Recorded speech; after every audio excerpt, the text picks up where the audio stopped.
यदि तुम उस पर विजय प्राप्त कर लो तो पृथ्वी पर तुमसे बलवान कोई नहीं कहा जाएगा।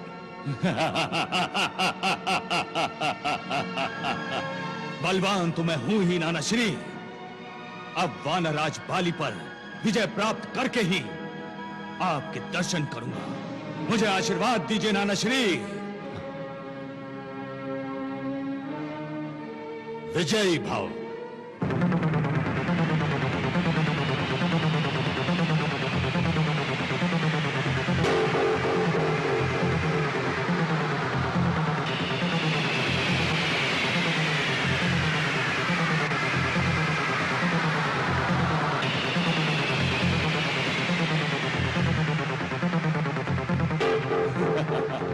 यूं लगता है यही किष्किंधा नगरी है, तो अब मुझे यही नीचे उतरना होगा।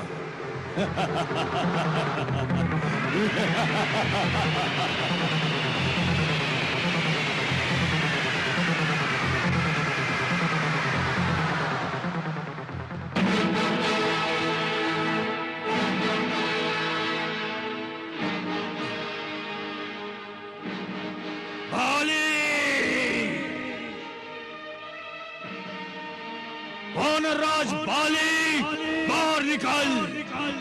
दशानन रावण तुम्हारे सम्मुख खड़ा है। युद्धं देहि।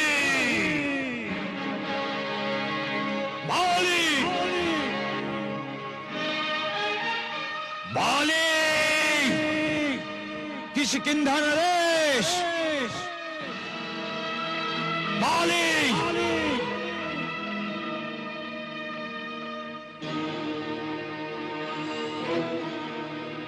बाली,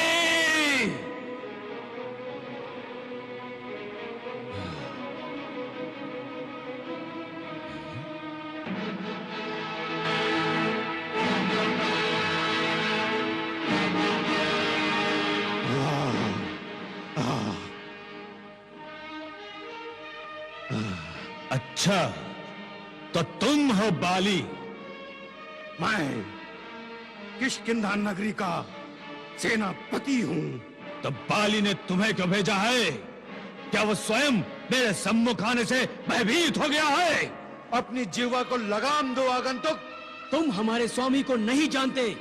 आगंतुक, सर्वप्रथम तुम अपना परिचय दो। मेरा परिचय, मैं हूं त्रिलोक विजेता दशानन रावण। सुना है वानर नरेश बाली बहुत बड़े योद्धा हैं। मैं उनसे युद्ध करने आया हूं। युद्ध। महाराज बाली के साथ युद्ध करने की तुम्हारी इच्छा की पूर्ति अभी हम किए देते हैं। आक्रमण!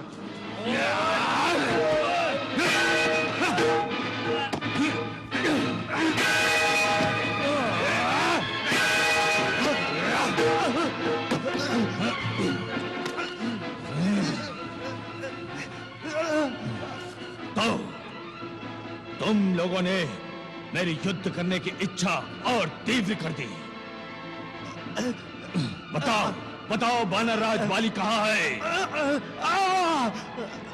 महाराज बाली समुद्र तट पर भक्ति वंदना कर रहे हैं। सागर तट पर? बाली!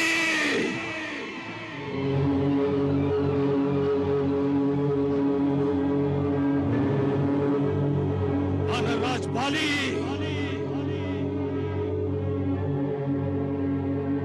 वानरराज बाली!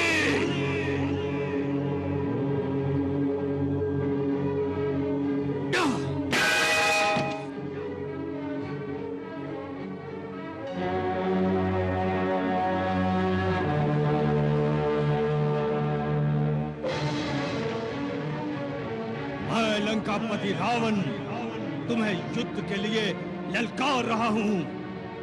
बड़े मूर्ख और अज्ञानी हो तुम। तुम्हारे माता पिता ने इतनी शिक्षा भी नहीं दी तुम्हें कि ध्यान, शयन और भोजन के समय किसी को विचलित नहीं करते।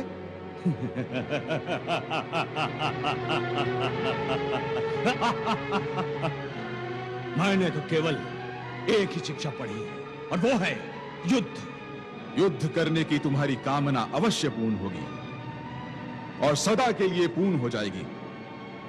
फिर तुम कभी युद्ध करने के योग्य नहीं रहोगे।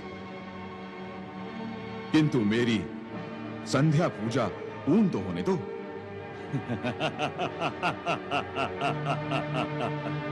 तुम मुझसे युद्ध नहीं कर सकते।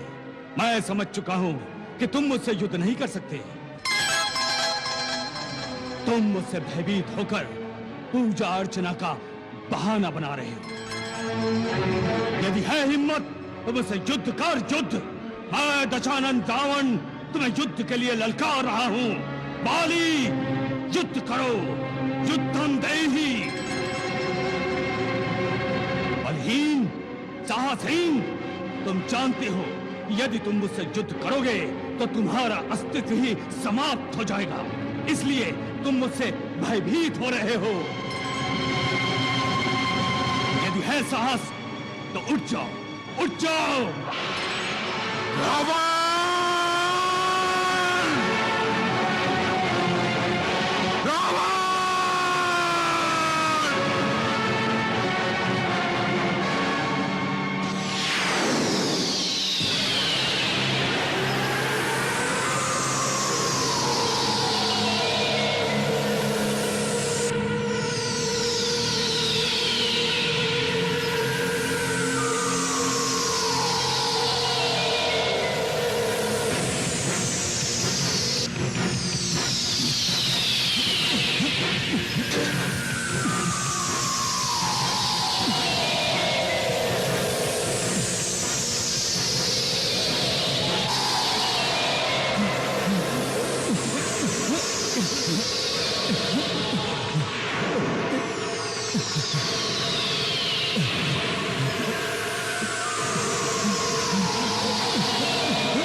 अब इसी प्रकार बंदी बनकर तब तक मेरे साथ घूमता रहे जब तक मैं संध्या परिक्रमा पूर्ण नहीं कर लेता। क्यों रावण, बहुत घमंड था ना तुझे अपनी शक्ति पर?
अब इसी प्रकार बंदी बनकर तब तक मेरे साथ घूमता रहे जब तक मैं संध्या परिक्रमा पूर्ण नहीं कर लेता। क्यों रावण, बहुत घमंड था ना तुझे अपनी शक्ति पर?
बोलो लंकापति, मुझसे युद्ध करोगे? मैंने आप जैसा वीर आज तक नहीं देखा। आप तो बलवानों के भी बलवान हैं। जाओ, अपनी लंका लौट जाओ, फिर कभी किशिकंधा की ओर आंख उठाकर भी नहीं देखना।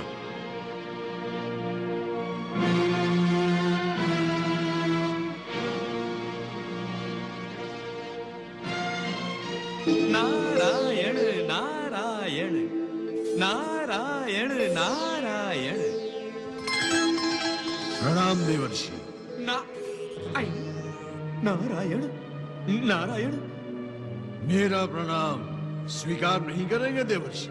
शनिदेव, आपको देखता हूँ तो मुझे वो बीता हुआ समय पलटकर सामने खड़ा दिखाई देता है, जब आपने मुझसे मेरे ही भगवान को शाप दिलवाने का पाप करवाया था और मुझ में क्रोध की भावना। नहीं देवर्षि, योगियों को क्रोध शोभा नहीं देता। आपका मन कर रहा हो तो एक बार फिर मैं आपकी राशि में आकर कुछ दिनों तक विश्राम कर लूं? ना ना ना ना ना, नारायण नारायण। मैं आपसे पहली भेंट भूला नहीं हूँ शनि महाराज। मैं भी कभी कभी उस घटना को याद करके मुख न होते हुए भी आपके दर्शन कर लेता हूं और मुस्कुरा लेता हूं। देवर्षि, मुझे अभी भी वह दृश्य दिखाई दे रहा है जब आपने मुझे बड़े गर्व से कहा था।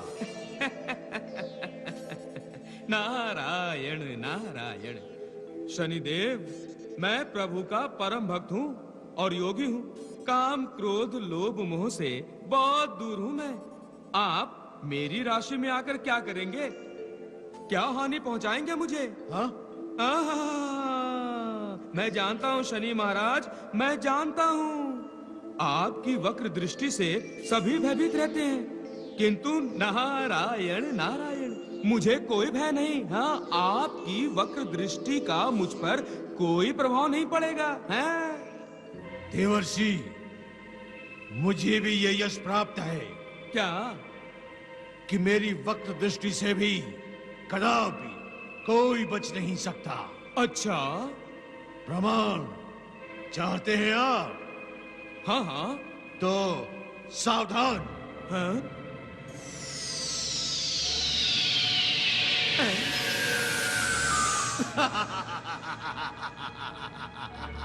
नारायण नारायण। शनि महाराज, मैं आपके माया जाल में आने वाला नहीं। मैं उस अवस्था में जा रहा हूँ जहाँ आपका प्रभाव पड़ना ही असंभव है। मैं जा रहा हूँ तपस्या करने। नारायण नारायण नारायण नारायण।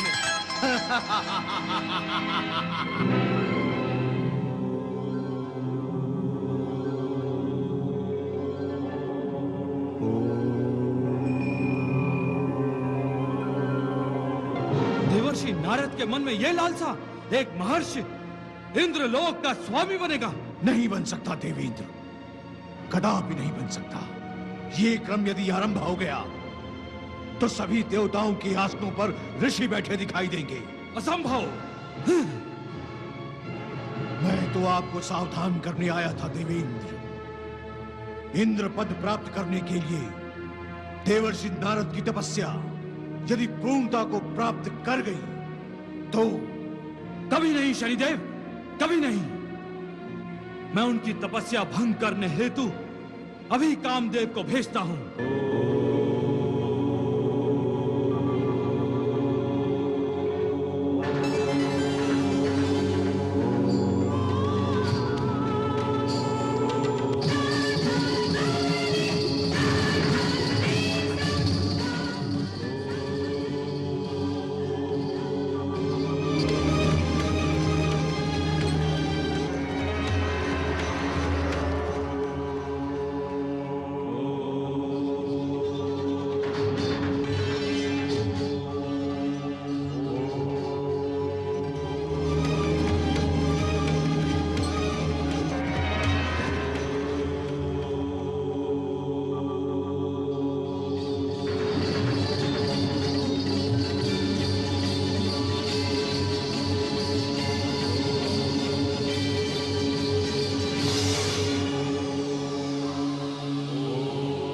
याद है ना देवर्षि, कामदेव के तीरों का भी आपकी तपस्या पर कोई प्रभाव नहीं पड़ा और कामदेव भी आपकी तपस्या भंग नहीं कर सके थे। और तब ब्रह्मदेव प्रकट हुए थे। आंखें खोलो वत्स।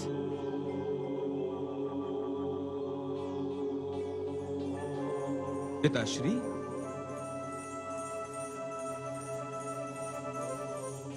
तुम्हारी तपस्या सफल हुई।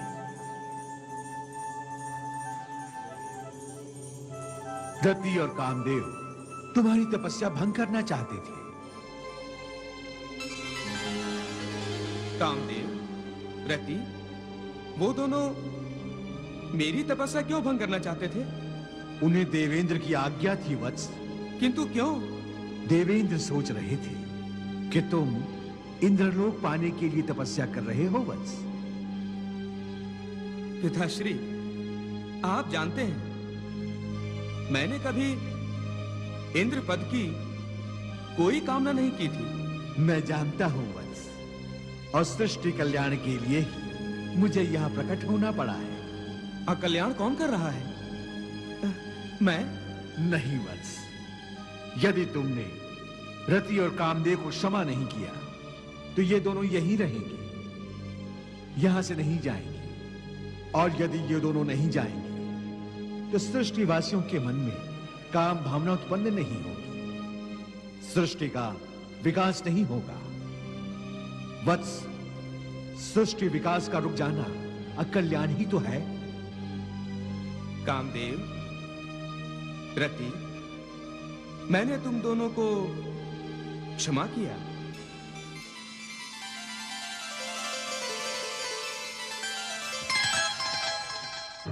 पिताश्री, शिव शंकर अकेले हैं जिन्होंने काम पर विजय पाई है, और शिव शंकर के बाद अकेला मैं हूं जिस पर काम विजय नहीं प्राप्त कर सका।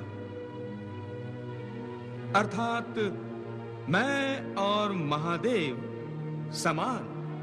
नारद, तुम इतने अज्ञानी कैसे हो गए? जो बात तुमने की है उसका अर्थ जानते हो? भगवान शिव की बराबरी करना भगवान शिव का अपमान करना है वत्स।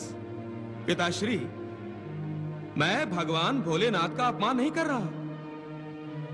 मैं तो काम पर विजय पाने के पश्चात मेरे यश और मान की वृद्धि यदि उनके बराबर की हो जाती है तो तुम मूर्ख हो गए हो, अहंकार आ गया है तुम। अपने आप को महादेव समझने लग गए हो तुम। ये तुम्हारे लिए शुभ नहीं है, कल्याणकारी नहीं है ये। अपने आप को समझो वत्स, अहंकार को त्यागो, तभी तुम्हारा कल्याण होगा वत्स। यह अहंकार नहीं है पिताश्री, यह सत्य है, प्रत्यक्ष है, इसे कोई झुटला नहीं सकता।